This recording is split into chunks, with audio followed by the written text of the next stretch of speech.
Así es, bueno, vamos a entrar de lleno con un tema muy interesante y es que vamos a hablar la guerra como desastre y sus consecuencias psicológicas. Y para ello está con nosotros Edmundo Sánchez, a quien le doy la más cordial bienvenida. ¿Cómo estás, Edmundo? Feliz inicio de semana. Muchas gracias, igualmente encantado de estar aquí como cada mañana. Sí, y pues chicos, un tema muy interesante, ¿no? Muy controversial hoy en día, que todo el mundo estamos conectados a través de las redes sociales, sabiendo a través de portales de noticias acerca de ese tema tan lamentable que no tiene ni un día, ¿verdad? Tiene muchísimo más tiempo, pero a partir de estas noticias tan desgarradoras, ¿cómo nos puede llegar a afectar a nosotros? Sobre todo partiendo de algo que pasó este fin de semana, que ya ves que hubo una cantidad impresionante de comentarios y de reposteos sobre algunas páginas web que anunciaban que la ONU había hecho ya una declaratoria oficial de un estado de tercera guerra mundial, ¿no? Entonces, pues esto que empieza a generar pánico en la gente, el desastre, porque ¿qué sabemos de las guerras? ¿Quiénes hemos tenido oportunidad de vivir una guerra, aunque sea en nuestra época, de verlo a través de noticias, porque ya no se diga vivirlo en carne propia? Estoy seguro que el trauma sería entendible, ¿no?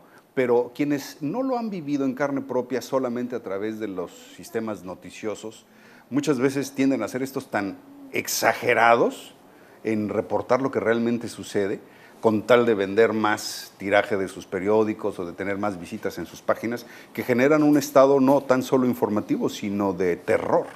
¿Qué pasa con el resto de la gente que ve esta información, aunque no esté directamente involucrada con la guerra, pero tema el que llegue el momento en que se tenga que involucrar? Fíjate que es un tema, pues obviamente muy complicado, es un tema que se repite a lo largo de la historia. En la humanidad lamentablemente no hemos avanzado mucho, seguimos resolviendo nuestras diferencias a través de la violencia. La única diferencia es que hace 10.000 años lo hacíamos con picos y lanzas y ahora lo hacemos con armas nucleares, pero al final del día lo que está detrás es lo preocupante, que no hemos avanzado mucho, no hemos creado una conciencia colectiva, no nos hemos humanizado lo suficiente. Mi maestro decía que para calificar como seres humanos tenemos que asegurarnos que estamos participando en actos humanitarios, si no simplemente somos como bestias semidomesticadas. Es un comentario fuerte, pero yo me identifico con eso y así lo creo, y creo que nos falta mucho por trabajar.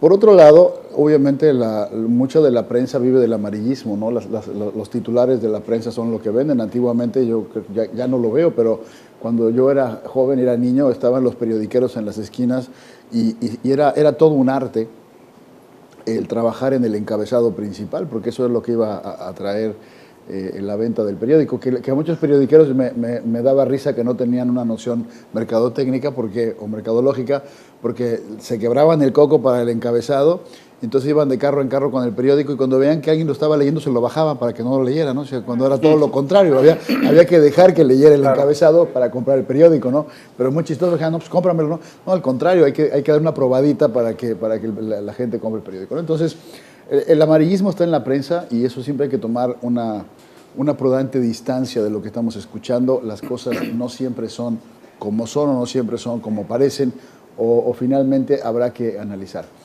Me parece también que la desinformación es tremenda y olvídate de la guerra, de lo que estamos hablando. A mí la cantidad de mensajes que me llegan por WhatsApp diciéndome que no habrá tal archivo porque es un virus mortal, o diciéndome que si repito el mensaje van a dar 35 centavos a no sé quién, o que recemos porque están matando sacerdotes en no sé qué parte. Y me impresiona que muchas de esas noticias son de 2011, 2014, 2013 o completamente falsas. Yo creo que esto es una invitación también a que verifiquemos, que analicemos, que nos informemos, que sepamos qué está pasando, cuáles son las partes en conflicto, qué es lo que está realmente en juego, por qué está en el foco, en el momento Siria, qué es lo que realmente sucede, cuál es la historia geográfica, política de la región, la parte del gas, la parte del petróleo, el canal de Suez, la repartición de esa zona desde hace 100 años por las diferentes potencias, y empiezas a entender que son cosas que surgen como de manera espontánea, de manera natural. Que la guerra no sea la solución, eso estoy totalmente de acuerdo, pero me parece que habrá que ver las cosas en una dimensión para poderlas entender. Los desastres de la guerra son fatales, los pueblos que han pasado por guerra quedan tocados, todavía tenemos sobrevivientes de la Segunda Guerra Mundial. Yo conozco gente, por ejemplo, en Alemania, que tiene hábitos de consumo muy peculiares, que fueron afectados precisamente porque de niños vivieron la Segunda Guerra Mundial, y concretamente conozco a los papás de un amigo que que tiene como 40 botellas de shampoo debajo del lavabo, ¿no? Porque por si algún día llegara a pasar, ¿no? Porque es la experiencia que se queda grabada en algo tan sencillo, tan cotidiano como no tener shampoo con que lavarte la cara o jabón durante semanas y semanas y semanas, que puede parecer algo muy simple, pero a la hora que lo vives empieza a causar una mella. Eso es en lo más sencillo, porque esa es la gente que no le tocó, digamos, el frente, fue la gente que le tocó la consecuencia de la guerra, que es la carencia, la carestía, la inestabilidad, la inseguridad.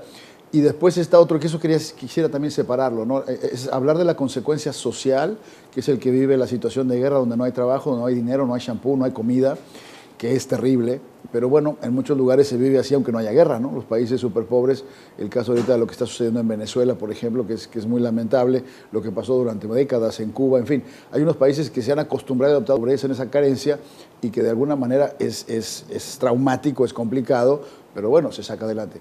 Pero está esa otra parte en la que toca el frente, donde están las balas, donde está la destrucción, donde están las bombas, eso ya tiene un efecto muchísimo más grave y obviamente la mayoría de la gente que le toca presenciar esos destrozos de guerra, el impacto psicológico es prácticamente para el resto de la vida, ¿no? O sea, inclusive los soldados que regresan estadounidenses, que llegan a tratamiento, no es fácil esas imágenes, es lo más grave que puede haber, yo creo, en la percepción humana. Claro, ¿no? Y se ha hablado mucho también del caso de los niños, que desde que nacen han vivido en estado de guerra. Y es muy difícil, ¿no? Porque ellos no incluso que no han podido dormir ni un día en paz sin escuchar una balacera, un bombardeo. Es muy complicado el tema, ¿no? Niños que no han vivido ni siquiera... Porque no asegurar usar este río. Entonces, son muy focalizados. Sí, claro, lo comentaba no porque de niña... Cambio de sufrimiento, ¿no? Entonces, también los millos, también que nos pasan. Sí, lo estará, ¿no? Que no sintiera escuchando o viendo ajeno, ¿no? Es decir, es pernicioso, es patacicante, ¿no? O sea, la tía de la naturaleza refleja ese humanismo. Tenemos que aprender a distinguir, muy importante, aprender a distinguir que no, aquello que llega a nivel, está pasando esto en el 93 Golfo y estábamos reunidos un grupo de personas, curiosamente aquí en Mexicali, y se dio esa plática, ¿no? de la gente. ¿Qué es lo que podemos hacer? ¿Qué es lo que podemos hacer? Y el consenso del grupo, llegamos a la conclusión, lo único que podemos hacer en este momento es orar, ¿no? Entonces, claro. Vamos a hacer eso, o sea, vamos a sentarnos y nos sentamos a orar en grupo, ¿no? O sea, en una intención. Yo creo mucho en el poder de la oración, creo que esa intención de alguna manera debe haber beneficiado a alguien que ni siquiera conocíamos en ese momento. Entonces llega ese momento que dices, bueno, ¿qué es lo que puedo hacer? Si en el extremo lo que puedo hacer es orar, pues oro, ¿no? Eso es lo que va a hacer, una oración, una plegaria, una petición, un mandar un deseo de bienestar, de beneficio, de solidaridad, y después desengancharte, porque si no, entonces te atrapas ahí en ese sentimiento negativo de preocupación que no te deja avanzar. Y por último, en esta parte de esta conversación, el decir, sí estamos, creo que unos metros más cerca de una tercera guerra mundial, pero no estamos todavía a la vuelta de la esquina. Las fichas están en el tablero, pero no creo que esto amerite una conflagración a nivel mundial, porque no se sostiene por un aspecto como necesariamente ideológico. Ahora, quién sabe, ¿no? Pero mi opinión es de que esto no va a escalar a esas magnitudes y va a sonar un poco raro y hasta cínico lo que voy a decir. Y si escala, escalará. Claro. Entonces, ¿Podrías decir que ya nos tocará entonces remediar? No. Y si escalará, pero entonces ya tendré yo que ver qué hago cuando eso esté sucediendo. Pero entonces podríamos decir que una cosa ideal sería, por ejemplo, no ocuparse demasiado de estarte informando cada 5 minutos de lo que pasa.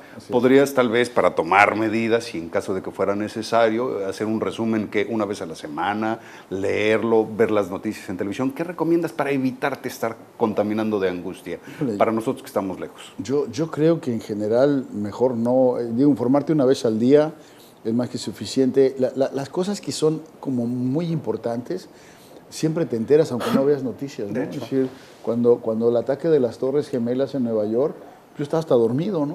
O sea, me llamaron por teléfono para decir prende la televisión. Entonces, así fue, o sea, yo estaba dormido, ¿no? Es decir, mis horarios eran diferentes en aquella época y fue un martes. Y yo estaba dormido a las 7 y pico de la mañana, bueno, el ataque empezó a las 5 y pico de la mañana, hora de aquí, y a las 7 que estaba el noticiero a todo lo que da, me llamó, yo estaba dormido de verdad, me llamó, prende la televisión, ¿qué está pasando? ¿No? Entonces, cuando es algo así de importante y trascendente, te vas a enterar. Así que en ese nivel de noticias te diría, ni te preocupes, te va a llegar. Pero en lo que tú me estás preguntando, creo que una vez al día, una vez a la semana sería más que suficiente para saber en dónde estamos parados y ser. Muchísimas gracias, Edmundo, como siempre. La verdad es que tener la oportunidad de escuchar la opinión de un experto para que no se sienta, porque había algunas personas que me decían, no, pero ¿cómo no me voy a estar informando? Eso sería muy irresponsable de mi parte, ¿no? Bueno, pues si te estás informando, mira el nivel de angustia que te ocasiona, ¿no? Y no puedes hacer nada. Tienes un avión listo para despegar y atacar. Sí, exacto. Claro. Entonces, sí, porque es que además esto se aplica a otras cosas, ¿no? En la vida, o sea, ¿qué pasa si me corre el trabajo? Bueno, pues por el trabajo, pero no me han corrido, pues si me corren el trabajo. Es igual, o sea, el mecanismo mental es idéntico. No estoy comparando que te corren el trabajo con una guerra, pero el mecanismo interno es idéntico. Estoy preocupado porque me pueden... ¿Qué voy a hacer si me corren? ¿Ya te corrieron? No, entonces no te preguntes eso. Digo, ten un plan, ten opciones, busca educarte, lo que sea, pero no puedes estar con la angustia de que me van a correr, porque entonces lo vives todos los días.